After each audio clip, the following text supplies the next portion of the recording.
Monsoon ने सिंध में फिर जल थले कर दिया, कहीं हल्की तो कहीं तेज बारिश। पंजाब, खैबर कश्मीर और गिलगित बल्तिस्तान में भी बादल बरसे। थरपारकर, मिठी, छाछरू, हैदराबाद, टंडू अल्लायार, बदीन, कश्मोर, कंदकोट, मीरपुर खास, टंडू ड्राम, ठट्टा समेत अंदरून सिंध भी बारिशों से नशेबी इलाके डूब गए। हैदराबाद में घर की छत गिरने से मलबे तले दबकर बच्चा जान बहक, 4 अफराद जख्मी हो गए। छठों में 16 घंटों से जारी बारिश के बायस शहर में अर्बन फ्लडिंग की वार्निंग जारी। नशेबी इलाकों में पानी जमा, शहरी घरों में महदूद होकर रह गए।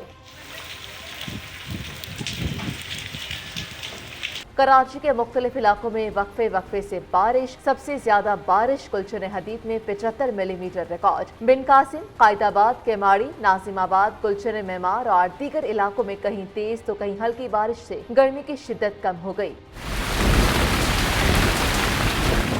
लाहौर समेत पंजाब के कई शहरों में बादल बरसे। कोट अदू, ओकाड़ा, बहावल नगर, साहिवाल, सरगोदा, डोबा टेक सिंह, जौहराबाद, खानेवाल, मंडी बहाउद्दीन, बहावलपुर, शेखोपुरा, झंग, भक्कर, कसूर, चकवाल और जहलू में बारिश। महकमा मौसमियात ने 31 अगस्त तक मुल्क के कई इलाकों में गरज चमक के साथ मजीद बारिश की पेशगोई कर दी।